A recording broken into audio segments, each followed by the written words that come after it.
ಮಾಧ್ಯಮ ಮಿತ್ರರಿಗೆ ವಿನಂತಿ, ಒಂದು ಸಂದೇಶವನ್ನು ತಾವು ರಾಜ್ಯಕ್ಕೆ ಕಳಿಸ್ರಿ. ಎಲ್ಲ ಮಠಾಧೀಶರ ನೇತೃತ್ವದೊಳಗ ನಿನ್ನೆ ಒಬ್ಬ ಮೂರು ಬಿಟ್ಟಂತ ರಾಜಕಾರಣಿ ಒಂದು ಮಾತಾಡ್ಯಾನ. ನಾ 10,000 ರೈತರನ್ನ ತಗೊಂಡೋಗಿ ಫ್ಯಾಕ್ಟರಿ ಚಾಲು ಮಾಡ್ತೀನಿ, ಯಾರೇನ್ ಮಾಡ್ತಾರಂತೇಳಿ. ತಮ್ಮ ನಿನ್ನ ತಾಕತ್ತಿದ್ರೆ ಬಿಜಾಪುರ ಜಿಲ್ಲಾದಾಗ ಚಾಲು ಮಾಡಿ ತೋರಿಸು, ಬಂದ್ ಮಾಡಿ ತೋರಿಸ್ತೀನಿ ನಾ. ಇಲ್ಲಿಂದ ಯಾರು ಒಬ್ರು ಬರಂಗಿಲ್ಲ. ಬಿಜಾಪುರದೊಳಗ ನಮ್ ಚುನಪ್ಪ ಪೂಜಾರಿ ಸಂಘಟನೆ 15,000 ಐತಿ. ನಿನ್ನ ತಾಕತ್ತಿದ್ರೆ ಚಲೋ ಅಂತೇಳು. ನನ್ನ ತಾಕತ್ ಏನೈತಿ ಬಿಜಾಪುರ ಜಿಲ್ಲಾದಾಗ ತೋರಿಸ್ಬಿಡ್ತೀನಿ. ಇನ್ನೊಬ್ಬ ರಾಜಕಾರಣಿ ಒಂದು ಮಾತು ಕೊಟ್ಟಾನ. ಇನ್ನೊಬ್ಬ ರಾಜಕಾರಣಿ ಬುದ್ಧಿ ಏನ್ ಹೇಳ್ತಾನ್ರಿ, ಏನೋ ಬಾಯಿ ಚಪ್ಪಲಕ್ ಮಾತಾಡಿ ಮುಳು ಬಿಟ್ಟ ರಾಜಕಾರಣಿ ಹೆಸರು ಹೇಳಕ್ಕೂ ಯೋಗ್ಯತೆ ಇಲ್ಲ. ನಿಮ್ಮಂತ ಜಗದ್ಗುರುಗಳ ಆಶೀರ್ವಾದ ಮಾಡಕ್ ಬಂದಿರಿ. ಫ್ಯಾಕ್ಟ್ರಿ ನೀವೇ ತಗೋರಿ, ನನಗ ಬಿಲ್ ಕೊಡ್ರಿ ಅಂತಾನ. ತಮ್ಮ ಹೇಳ್ತೀನಿ ಕೇಳ್ಕೊ. ಚುನಪ್ಪ ಪೂಜಾರಿ ನಿಂಗಪ್ಪ ಪಕ್ಕಂಡಿಗೆ ಫ್ಯಾಕ್ಟ್ರಿ ಇವತ್ತ ಬರೋದು ಕೊಡು. 3,510 ರೂಪಾಯಿ ನನಗೆ ಬಿಲ್ ಕೊಡ್ತೀನಿ. ನೀವು ಮನ್ಯಾಗ ಕೂತು ಬಿಡ. ರೈತರ ಬಗ್ಗೆ ಮಾತಾಡಿದಂದ್ರ ಬೇರೆ ಆಗ್ತದ. ಗೌರವ ಕೊಟ್ಟಿವಿ, ಒಳ್ಳೆ ರಾಜಕಾರಣಿಗಳಿದಿರಿ, ವಿರೋಧಿಲ್ಲ. ಮಠಾಧೀಶರು ಬಂದಾರ, ಬಾಯಿ ಚಪ್ಪಲಕ್ಕೆ ಏನಾರ ಮಾತಾಡಿದ್ರ ಮನೆ ಬಿಟ್ಟು ಹೊರಗೆ ಬರ್ಲಾರ್ದಂಗ ಮಾಡ್ಬೇಕಾಕೈತಿ. ಇಡೀ ರಾಜ್ಯದೊಳಗ ಮುಖ್ಯಮಂತ್ರಿ ಕರೆದಂತ ಸಭೆಗೆ ಬಹಿಷ್ಕಾರ ಮಾಡಿರ್ತಕ್ಕಂಥ ಸಂಘಟನೆ ಚುನಪ್ಪ ಪೂಜಾರಿದ ತಾಕತ್ತೈತಿ. ಬೇರೆ ರಾಜಕಾರಣಕ್ಕಾಗಿ ಹಣ ಕೊಟ್ಟು ಜನ ಸೇರಿಸಿಲ್ಲ. ಲಕ್ಷಾಂತರ ಜನ ಬರ್ಲಿಕ್ಕತ್ತಾರ, ಸಾವಿರ ಮಠಾಧೀಶರು ಬರ್ಲಿಕ್ಕತ್ತಾರ. ಕೊನೆಯದಾಗಿ ಎಚ್ಚರಿಕೆ ಕೊಡ್ತೀನಿ, ನೀ ರಾಜಕಾರಣ ಮಾಡ್ಕೋ. ನಿನ್ನ ಬಿಜೆಪಿ ಬೇಕು, ಕಾಂಗ್ರೆಸ್ ಬೇಕು, ಜೆಡಿಎಸ್ ಬೇಕು, ನಿನ್ನ ಧರ್ಮ ಬೇಕು, ಜಾತಿ ಬೇಕು. ರೈತರ ಬಗ್ಗೆ ಮಾತಾಡಿದಂದ್ರ ನಿನ್ನ ಮನೆ ಬಿಟ್ಟು ಹೊರಗೆ ಬರ್ಲಾರ್ದಂಗ ಬಂದೋಬಸ್ತ್ ಮಾಡ್ಬೇಕಾಕೈತಿ. ಎಚ್ಚರಿಕೆ ನಿನಗೆ. ಆತನಿಯಿಂದ ನಮ್ಮ ಪರಮ ಪೂಜ್ಯರು ಆತ್ಮೀಯರಾಗಿರ್ತಕ್ಕಂಥ ಮೂಟಿಗೆ ಮಠದ ಪ್ರಭು ಚನ್ನಬಸವ ಮಹಾಸ್ವಾಮೀಜಿಯವರು ಬೆಂಬಲ ಕೊಡ್ಲಿಕ್ಕೆ ಬಂದಾರ. ಜೋರಾದ ಚಪ್ಪಾಳೆ ಮೂಲಕ ಸ್ವಾಗತ ಮಾಡಿಕೊಡ್ರಿ. ಮಾತಾಡ್ತೀವಿ, ನೀವು ಮಾತಾಡ್ರಿ ನೇರವಾಗಿ.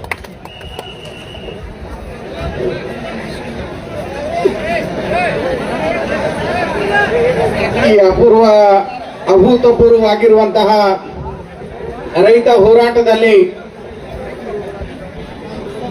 ಸಾನ್ನಿಧ್ಯವನ್ನು ದಯಪಾಲಿಸಿ ನಮ್ಮನ್ನೆಲ್ಲ ಆಶೀರ್ವದಿಸಿದ ಶ್ರೀಶೈಲ ಜಗದ್ಗುರುಗಳ ಸನ್ನಿಧಾನಕ್ಕೆ ಶರಣಾರ್ಥಿಗಳನ್ನು ಹೇಳಿ, ಹುಕ್ಕೇರಿಯ ಪರಮ ಪೂಜ್ಯರನ್ನ ಮೊದಲು ಮಾಡಿಕೊಂಡು ನಾಡಿನ ಎಲ್ಲ ಪರಮ ಪೂಜ್ಯರಿಗೆ ಶರಣಾರ್ಥಿಗಳನ್ನು ಹೇಳಿ, ಸಮಸ್ತ ರೈತ ಬಂಧುಗಳಲ್ಲಿ ತಮ್ಮೆಲ್ಲರಲ್ಲಿ ಹೃದಯ ತುಂಬಿದ ಶರಣಾರ್ಥಿಗಳು. ಆತ್ಮೀಯ ಬಂಧುಗಳೇ, ಕಳೆದ 8 ದಿನಗಳಿಂದ ನಿರಂತರವಾಗಿ ನಮ್ಮ ರೈತ ಬಹಳ ದೊಡ್ಡ ಪ್ರಮಾಣದಲ್ಲಿ ಹೋರಾಟಕ್ಕೆ ಧುಮುಕಿದ್ದಾರೆ.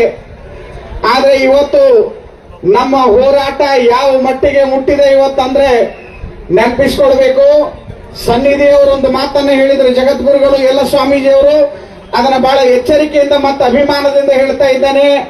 ಇಲ್ಲಿ ನಾವೇನ್ ಪಾಲ್ಗೊಂಡಿದ್ದೀವಿ, ಸ್ವಾಮೀಜಿಯವರು ಕೇವಲ ನಮ್ಮ ಪೀಠ ಪರಂಪರೆಯ ಮಠಗಳ ಸ್ವಾಮೀಜಿಗಳಾಗಿ ಬಂದಿಲ್ಲ, ನಿಮ್ಮೊಟ್ಟಿಗೆ ನಾವು ರೈತ ಬಂಧುಗಳಾಗಿ ನಿಮ್ಮೊಟ್ಟಿಗೆ ಪಾಲ್ಗೊಂಡಿದ್ದೀವಿ ಅಂತೇಳಿ ಅಭಿಮಾನದಿಂದ ಹೇಳ್ತಿದ್ದೀವಿ.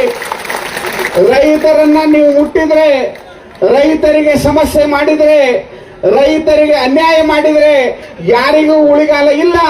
ಇನ್ನಾದರೂ ಎಚ್ಚೆತ್ತುಕೊಳ್ಬೇಕು ಅಂತೇಳಿ ಕೊನೆಯ ಗಳಿಗೆಯಲ್ಲಿ ಸರ್ಕಾರಕ್ಕೆ ಎಚ್ಚರಿಕೆಯನ್ನು ಕೊಡ್ತಾ ಇದ್ದೇವೆ.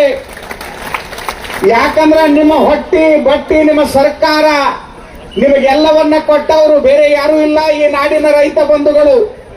ಅವನಿಗೆ ಅನ್ಯಾಯ ಆಗೋದಕ್ಕೆ ನಾವು ಯಾರೂ ಬಿಡೋದಿಲ್ಲ. ಸ್ವಾಮೀಜಿಯವರು, ನಿಮ್ಮ ಗೆಲುವೇ ಅದು ನಾಡಿನ ಗೆಲುವು. ನಾವು ಭಿಕ್ಷೆ ಕೇಳೋದಿಲ್ಲ. ಮೊನ್ನೆ ಈ ಮಾತನ್ನು ಹೇಳಿದ್ದೀನಿ ನಾನು. ನೀವು ಕೊಡ್ತಾ ಇರೋದು ಭಿಕ್ಷೆ ಅಲ್ಲ, ನಾವು ಭಿಕ್ಷೆ ಕೇಳ್ತಾ ಇಲ್ಲ. ನಮಗೆ ಸಿಗಬೇಕಾದ ನ್ಯಾಯಯುತವಾದ ಬೆಂಬಲ ಬೆಲೆಯನ್ನು ನೀವು ಕೊಡಬೇಕು. ಆ ಮೂಲಕ ಇದು ಮುಂದೆ ಉಗ್ರ ಹೋರಾಟವನ್ನ ಪಡೆಯೋಕ್ಕಿಂತ ಮುಂಚಿತವಾಗಿ ಸರ್ಕಾರಕ್ಕೆ ಮತ್ತೆ ನಾನು ಎಚ್ಚರಿಕೆ ಕೊಡ್ತಾ ಇದ್ದೇನೆ. ತಾವು ಬಹಳ ಎಚ್ಚರಿಕೆಯಿಂದ ಎಲ್ಲ ಸಕ್ಕರೆಯ ಫ್ಯಾಕ್ಟರಿಗಳ ಮಾಲಕರ ಜೊತೆ ಮಾತಾಡಿ ನಮಗೆ ಯೋಗ್ಯವಾದ ಬೆಂಬಲ ಬೆಲೆಯನ್ನ ನೀಡಬೇಕು ಅಂತೇಳಿ ಮತ್ತೊಮ್ಮೆ ನಾ ಎಲ್ಲ ಪರಮ ಪೂಜ್ಯರ ಸಲುವಾಗಿ ಒತ್ತಾಯವನ್ನ ಮಾಡ್ತಾ ಇದ್ದೇನೆ. ಸ್ವಾಮಿ, ನೀವು ಕೊಡ್ತಾ ಇರುವಂತದ್ದು ಯಾರ್ದಿದು? ನಮ್ಮದಿದು ಹಕ್ಕು. ನಮ್ಮ ಸರ್ಕಾರ ಅಂದ್ರ ನಾವು ಆರಿಸಿರುವಂತ ಸರ್ಕಾರ.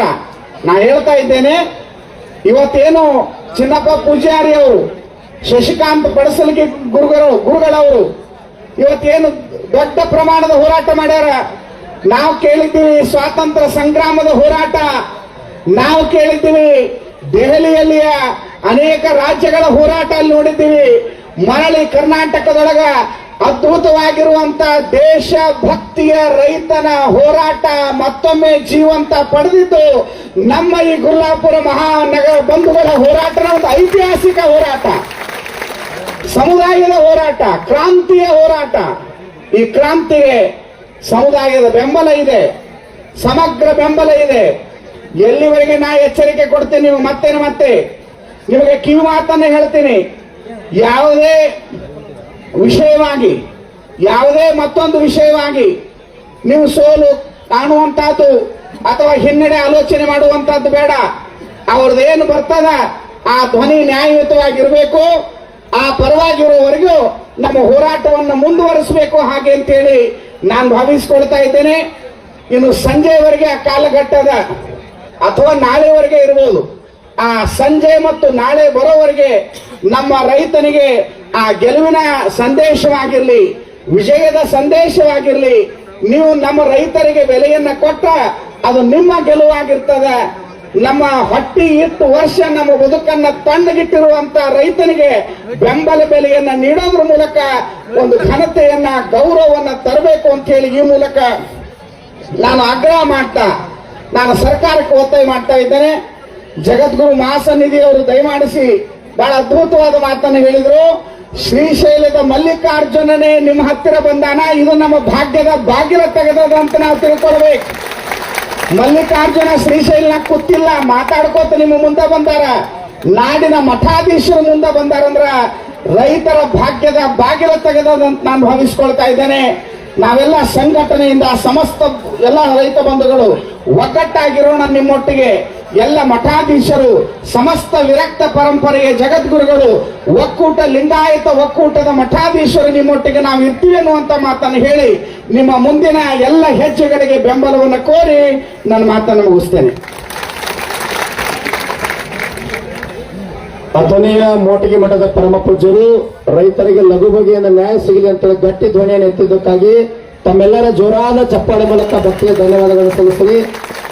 ಯಾದವಾಡ ಗ್ರಾಮದಿಂದ 1 ಕ್ವಿಂಟಲ್ ರವಾ ಕೊಟ್ಟಾರ, 2000 ಬಾಳೆಹಣ್ಣು ಕೊಟ್ಟಾರ. ಜೋರಾದ ಚಪ್ಪಾಳೆ ಹೊಡೀರಿ. ಮಿರಾಕಲ್ ಅಗ್ರೋಟೆಕ್ ಕಾಗವಾಡದವರು 18 ರೂಪಾಯಿ ದಾಸೋಹ ಕೊಟ್ಟಾರ. ಜೋರಾದ ಚಪ್ಪಾಳೆ ಮೂಲಕ ಧನ್ಯವಾದ ಸಲ್ಲಿಸ್ರಿ. ಕಾಗವಾಡ ತಾಲೂಕ್ ಜೋಗು ಗ್ರಾಮಸ್ಥರು 150 ಕೆಜಿ ಅಕ್ಕಿಯನ್ನು ಕೊಟ್ಟಾರ. ಜೋರಾದ ಚಪ್ಪಾಳೆ ಹೊಡೆದ ಧನ್ಯವಾದ ಸಲ್ಲಿಸ್ರಿ. ಗುಜರಾಟಿ ಗ್ರಾಮಸ್ಥರು 5000 ರೊಟ್ಟಿ ಕೊಟ್ಟಾರ. 1 ಕ್ವಿಂಟಲ್ ಅಕ್ಕಿ ಕೊಟ್ಟಾರ. ಜೋರಾದ ಚಪ್ಪಾಳೆ ಹೊಡೆರಿ. ಅಥಣಿ ತಾಲೂಕಿನ ಹಳ್ಳಳ ಗ್ರಾಮದ ವತಿಯಿಂದ 1000 ಜೋಳದ ರೊಟ್ಟಿ, 800 ಸಜ್ಜೆ ರೊಟ್ಟಿ, 600 ಚಪಾತಿ, 500 ಗೊಂಜಾಳ ರೊಟ್ಟಿ, ಉಪ್ಪಿನಕಾಯಿ, ನೀರು ಬಾಟ್ಲಿ, ಕಾಯಿಪಲ್ಲೆ, ಜೋಳ ಏನು ಬೇಕು ಎಲ್ಲಾ ಊರಾಗ ಗ್ರಾಮಸ್ಥರು ಸಂಗ್ರಹ ಮಾಡಿಕೊಟ್ಟಾರ. ಜೋರಾದ ಚಪ್ಪಾಳೆ ಮೂಲಕ ಧನ್ಯವಾದ ಸಲ್ಲಿಸ್ತಾರೆ. ಹೆಸರು ಬರುತ್ತೆ ಬುದ್ಧಿ ಬರಿ ಅಧ್ಯಕ್ಷರು ಹೇಳಿರ್ತಾರೆ. ತಲಬಟ್ಟಿ ಪರಮ ಪೂಜ್ಯರು ಬಂದರು, ಕೂತ್ಕೊಂಡಿರ್ಬೋದು.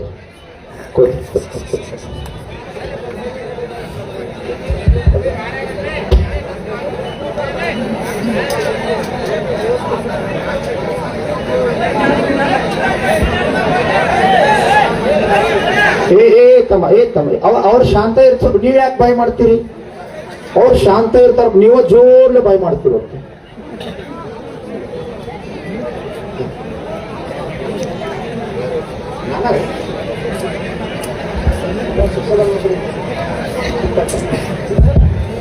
ಈ ಹೋರಾಟದಲ್ಲಿ ಭಾಗವಹಿಸಿರ್ತಕ್ಕಂಥ ಅಥಣಿಯ ಮಾಜಿ ಶಾಸಕರು ಆತ್ಮೀಯರ ಸನ್ಮಾನ್ಯ ಶ್ರೀ ಶಹಜಾನ್ ಡೊಂಗರ್ಗವರು ಹೋರಾಟವನ್ನು ಉದ್ದೇಶಿಸಿ ಒಂದು 5 ನಿಮಿಷಗಳ ಕಾಲ ಮಾತನಾಡಬೇಕು. ಜಗದ್ಗುರು ಸನ್ನಿಧಿಯವರು ಅದರ ಅವ್ರ ಮುಂದೆ ಸ್ವಲ್ಪ ಮಾತಾಡ್ರಿ. ಬರ್ರಿ, ಬಹಳ ಸರಳ ರಾಜಕಾರಣಿಗಳು. ಬನ್ನಿ ಕಡೆ ಬರ್ರಿ, ಕೊಡ್ತಮ್ಮ ಮೈಕ್.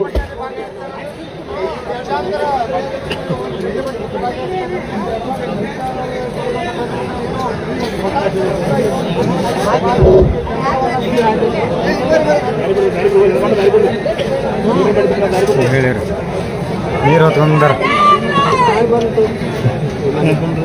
ಈಗ ಮತ್ತೆ ಇಲ್ಲೆಲ್ಲ ಗದ್ದೆ ಹಿಡಿತು ನಾವು ಇಸ್ಕೊಂಡಿಲ್ಲ. बोलो भारत माता की, बोलो भारत माता की.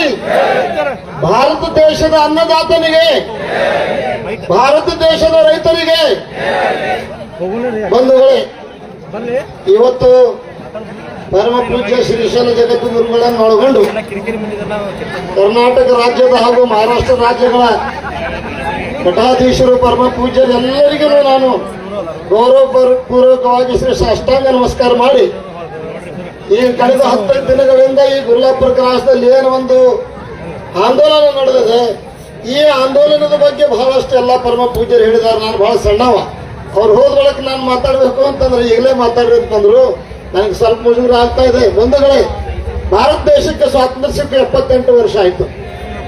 ಸ್ವಾತಂತ್ರ್ಯ ಬ್ರಿಟಿಷರಿಂದ ಸಿಕ್ತು, ಆದರೆ ರೈತರಿಗೆ ಮಾತ್ರ ಸಂಪೂರ್ಣವಾದ ಸ್ವಾತಂತ್ರ್ಯ ಸಿಕ್ಕಿಲ್ಲ. ಈಗ ಮಾತಾಡುವಾಗ ನಮ್ಮ ಜಗದ್ಗುರುಗಳು ಹೇಳಿದ್ರು, ಯಾರು ಯಾವ ಉತ್ಪಾದನೆ ಮಾಡ್ತಾರೋ ಅದರ ಬೆಲೆ ಕಟ್ಟುವಂತ ಅಧಿಕಾರ ಅವ್ರಿಗಿರ್ತದೆ. ಆದ್ರೆ ನಾವು ರೈತರು ಏನು ಉತ್ಪಾದನೆ ಮಾಡ್ತೀವಿ, ಅದು ಇವತ್ತು ಕಬ್ಬನೇ ಇರಲಿ, ಗೋವಿನ ಜೋಳನೇ ಇರಲಿ, ಮತ್ತೊಂದೇ ಇರಲಿ, ದ್ರಾಕ್ಷನೇ ಇರಲಿ, ಅದರ ಬೆಳೆಯನ್ನು ಮಾತ್ರ ನಾವು ನಿರ್ಧಾರ ಮಾಡಂಗಿಲ್ಲ. ಅವ್ರು ಯಾರೋ ಏಜೆಂಟ್ರು ಬಂದು ಏನೇನೋ ತಗೊಂಡು ಹೋಗ್ತಾರ. ಇವತ್ತು ಸಕ್ಕರೆ ಕಾರ್ಖಾನೆಗಳು ಬೇಕಾದಷ್ಟು ಲಾಭದಾಯಕವಾಗಿ ಬೆಳೆದಿದ್ವಿ. ಒಂದು ಕಾರ್ಖಾನೆ 2 ಆಗ್ತಾ ಇದಾವ, 2 ಹೋಗಿ 4 ಆಗ್ತಾ ಇದಾವ. ಲಾಭ ಇರ್ಲಾರ್ದು ಇದು ಯಾವ ರೀತಿ ಆಗ್ತಿರ್ತದೆ ಅನ್ನುವಂಥದ್ದನ್ನೆಲ್ಲ ಅವರು ಹೇಳಿದ್ದಾರೆ. ನಾನು ಇಷ್ಟ ಹೇಳಿಕ್ ಬಯಸ್ತೀನಿ. ಈಗ ಇದು ಒಂದು ಲಾಬಿ, ಶುಗರ್ ಲಾಬಿ, ಮೊದಲ ಲಿಕ್ಕರ್ ಲಾಬಿ ಅಂತ ಕೇಳ್ತಿದ್ವಿ ನಾವು. ಲಿಕ್ಕರ್ ಲಾಬಿ ಬಹಳ ಸ್ಟ್ರಾಂಗ್ ಅಂತೇಳಿ ಈಗ ಶುಗರ್ ಲಾಬಿನೂ ಸಹಿತ ಭಾರತ ದೇಶದಲ್ಲಿ ಬೇರೆ ಬೇರೆ ಒಂದು ವಿಚಾರದಲ್ಲಿ ಲಾಬಿ ಮಾಡ್ಕೊಂಡದಾರ. ಇವತ್ತ ಏನು ಸರ್ಕಾರವನ್ನು ನಡೆಸ್ತಾರ ಅವರೇ ಕಾರ್ಖಾನೆಗಳನ್ನು ನಡೆಸುವಂತವ್ರು ಬಹಳ ಜನ ಅದಾರ. ಈಗ ಇದು ಎಷ್ಟು ದಿವಸ ಯಾಕೆ ಜಗಿತ್ತಪ್ಪ, ಎಷ್ಟು ದಿವಸ ಯಾಕೆ 10 ದಿವಸ ತನಕ. ಈಗ ಪ್ರತಿ ದಿವಸ ರಾಜ್ಯ ಸರ್ಕಾರಕ್ಕೆ ಕರ್ನಾಟಕ ರಾಜ್ಯದ ಪ್ರತಿ ಮೂಲೆಯಿಂದ ಎಲ್ಲಿ ಏನ್ ನಡೆದಿದೆ ಅನ್ನುವಂಥದ್ದು ರಿಪೋರ್ಟ್ ಪ್ರತಿ ದಿವಸ ಮುಖ್ಯಮಂತ್ರಿಗಳಿಗೆ ಹೋಗ್ತಿರ್ತದ. ನಾವು ಶಾಸಕರಾಗಿ ಅದನ್ನು ನೋಡಿದ್ವಿ. ಈಗ ಇಲ್ಲಿ ಗುರ್ಲಾಪುರ ಕ್ರಾಸದಲ್ಲಿ 50,000 ಗಟ್ಟಲೆ ಲಕ್ಷ ಗಟ್ಟಲೆ ರೈತರು ಬೀದಿಗೆ ಬಂದು ಕುಳಿತಿರುವಂತದ್ದು ವಿಷಯ ಇವ್ರಿಗೆ ಗೊತ್ತಾಗ್ಲಿಲ್ಲ. ಏನು ಎಷ್ಟು ಗೊತ್ತಾಗಿದ್ರು ಸಹಿತ ಇಷ್ಟು ದಿವಸ ತನಕ ಇದಕ್ಕೆ ಪರಿಹಾರ ಹುಡುಕಲಿಕ್ಕೆ ಅವ್ರು ಯಾಕೆ ಮುಂದೆ ಬರ್ತಾ ಇಲ್ಲ? ಇದಕ್ಕೇನ್ ಕಾರಣ ಅಂದ್ರೆ ಶುಗರ್ ಲಾಬಿ ಮತ್ತೆ ಈಗೇನು ಸಕ್ಕರೆ ಕಾರ್ಖಾನೆ ನಡೆಸುವಂತವ್ರು ಬಹಳಷ್ಟು ಜನ ಏನು ರಾಜಕಾರಣಿಗಳು ಇರೋದ್ರಿಂದ ಇದು ಒಂದು ಸ್ವಲ್ಪ ಜಟಿಲ ಆಗಿದೆ. ಆದ್ರೆ ಇದು ಅನಿವಾರ್ಯವಾಗಿ ನಾನು ನಮ್ಮ ಚಿನ್ನಪ್ಪ ಪೂಜಾರಿ ಹಾಗೂ ನಮ್ಮ ಶಶಿಕಾಂತ್ ಗುರುಜಿಯವ್ರನ್ನ ಒಳಗೊಂಡು ಎಲ್ಲ ತಮ್ಮ ರೈತ ಸಂಘಟನೆಗಳಿಗೆ ಈ ಸಂದರ್ಭದಲ್ಲಿ ಅಭಿನಂದನೆಗಳನ್ನು ಸಲ್ಲಿಸ ಬಯಸ್ತೇನೆ. ಏನಪ್ಪಾ ಅಂತಂದ್ರೆ ನೀವು ಇವತ್ತು ರೈತರನ್ನ ಜಾಗೃತಿ ಮಾಡಿದಿರಿ. ಇವತ್ತು ಭಾರತ ದೇಶದಲ್ಲಿ ರೈತರ ಶಕ್ತಿ, ಕರ್ನಾಟಕ ರಾಜ್ಯದಲ್ಲಿ ರೈತರ ಶಕ್ತಿ ಏನೈತೆ ಅನ್ನುವಂಥದ್ದು ನೀವು ತೋರಿಸಿಕೊಟ್ಟಿದ್ದೀರಿ. ಇದು ಒಂದು ನಮ್ಮ ಮುಂದಿನ ಭವಿಷ್ಯಕ್ಕೆ ಎಲ್ಲ ರೈತರಿಗೆ ಇದೊಂದು ಮಾರ್ಗದರ್ಶನ ಆಗ್ತದೆ. ಅಷ್ಟೇ ಅಲ್ಲ, ಈ ಯಾವುದೇ ಒಬ್ಬ ರೈತನಿಗೆ ಅನ್ಯಾಯ ಆದ್ರೆ, ಯಾವುದೇ ಒಂದು ಬೆಳೆಯಲ್ಲಿ ಅನ್ಯಾಯ ಆದ್ರೆ ನಾವೆಲ್ಲರೂ ಯಾವ ರೀತಿ ಒಗ್ಗೂಡಬೇಕು ಅನ್ನುವಂಥದ್ದನ್ನ ಇವತ್ತು ತಾವು ತೋರಿಸಿಕೊಟ್ಟಿದ್ದೀರಿ. ಇದು ಪ್ರಾರಂಭ ಮಾತ್ರ, ಇದು ಪ್ರಾರಂಭ, ಇದು ಕೊನೆ ಅಲ್ಲ. ಈಗ ನೀವು ಈ ಒಂದು ಬೆಲೆಯನ್ನು ಇವತ್ತು ನಿಗದಿ ಮಾಡಿ ಡಿಕ್ಲೇರ್ ಮಾಡಿದ್ರಿ ಅಂತಂದ್ರೆ ಇವತ್ತಿದು ಶಾಂತ ಆಗ್ತದೆ. ನಾಳೆಯಿಂದ ಮತ್ತೆ ಉಗ್ರ ಸ್ವರೂಪ ಪಡೆದ್ರೆ ಅದರ ಜವಾಬ್ದಾರಿ ಎಲ್ಲ ಸರ್ಕಾರ ಹೊರಬೇಕಾಗ್ತದೆ ಅನ್ನೋಂಥ ಮಾತನ್ನು ಈ ಸಂದರ್ಭದಲ್ಲಿ ನಾನು ಹೇಳಿ, ಇದು ಪ್ರಾರಂಭ ಮಾತ್ರ.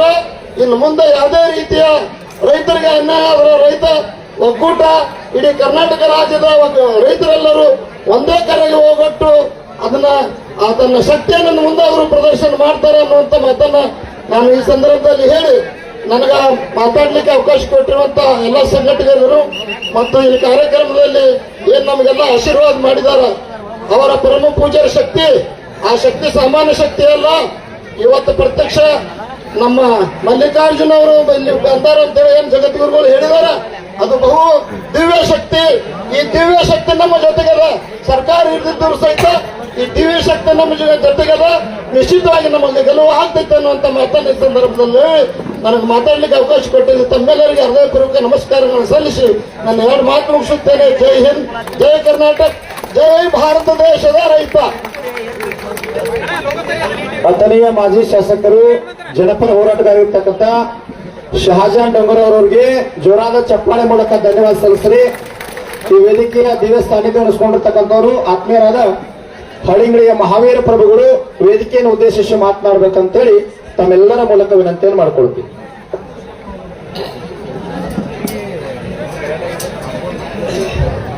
ಭೂಲೋಕದ ಅಧಿಪತಿ ಶೂನ್ಯ ಸಿಂಹಾದೇಶ್ವರನಾದ ಮದನಾದಿ ನಿರಂಜನ ನಿರಂಕಾರ ಸುಜ್ಞಾನ ಶ್ರೀ ಅಲ್ಲಮ್ಮ ಪ್ರಭುದೇವರ ಪಾದಕ್ಕೆ ಹನಿಮಡಿಯುತ್ತಾ ಇವತ್ತಿನ ವೇದಿಕೆಗೆ ಬಂದಂತ ಜಗದ್ಗುರುಗಳ ಪಾದಗಳಿಗೆ ಹನಿಮಡಿಯುತ್ತಾ ಮತ್ತು ಹುಕ್ಕೇರಿ ಜಗದ್ಗುರುಗಳಿಗೆ ಪಾದಕ್ಕೆ ಹನಿಮಡಿಯುತ್ತಾ ಎಲ್ಲ ಪರಮ ಪೂಜ್ಯರಿಗೆ ವಂದಿಸುತ್ತಾ ಮತ್ತು ಈ ರೈತರಲ್ಲಿ ಗಟ್ಟಿಯಾಗಿ ಗುರಿ ಮುಟ್ಟಲು ಹೊರಟಿರುವ ನಮ್ಮ ಶಶಿಕಾಂತ್ ಗುರ್ಜಿ ಅವರು ಮತ್ತು ಚುನ್ನಪ್ಪ ಪೂಜಾರಿ ಅವರು ಹೆಂಗದಾರಪ್ಪ ಅಂದ್ರ ಒಂದು ಹುಲಿ ಒಂದು ಸಿಂಹ ಗರ್ಜನೆ ಮಾಡಕತ್ತೇವ.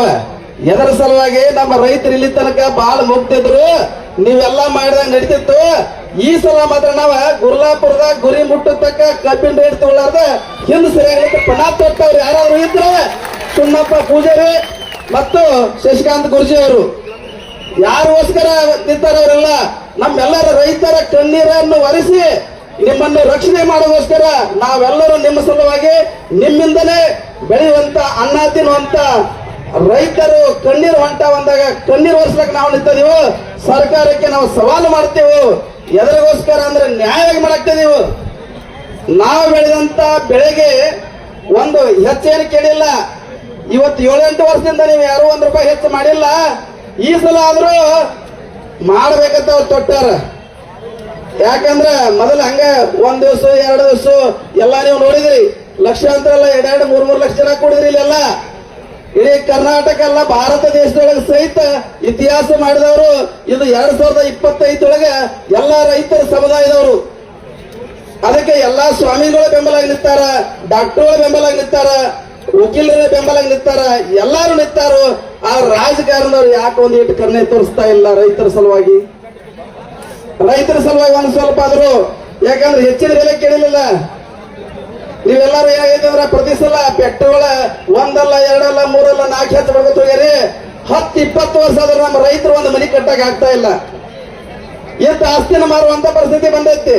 ಅದಕ್ಕೋಸ್ಕರ ನೀವು ರೈತರ ಸಲುವಾಗಿ ಒಂದ್ ಸ್ವಲ್ಪ ಬೆಂಬಲ ಬೆಲೆ ಕೊಡ್ರಿ, ರೈತರನ್ನು ಕರುಣಿಸಿರಿ, ರೈತರನ್ನ ಕಾಪಾಡ್ರಿ. ಇವತ್ತು ನಮ್ಮ ಕನ್ನಡ ನಾಡಿನಲ್ಲಿ ಎಂತ ವಿಶೇಷವಾದಂತ ಇಲ್ಲಿ ಗುರ್ಲಾಪುರದಲ್ಲಿ ಎಂತ ಜಾತ್ರೆ ನಡೆದೈತೆ ಅಂದ್ರೆ ರೈತರ ಜಾತ್ರೆ. ಚುನ್ನಪ್ಪ ಪೂಜಾರಿ ಹೇಳಿದ್ರಲ್ಲ, ಏನಂತ ಹೇಳಿದ್ರಂದ್ರ ಇವತ್ತು ಒಂದು ಕರೆ ಮಾಡಿದ್ರ ಲಕ್ಷ ಅಲ್ಲ 10 ಲಕ್ಷ ಜನ ಸೇರ್ತಾರ.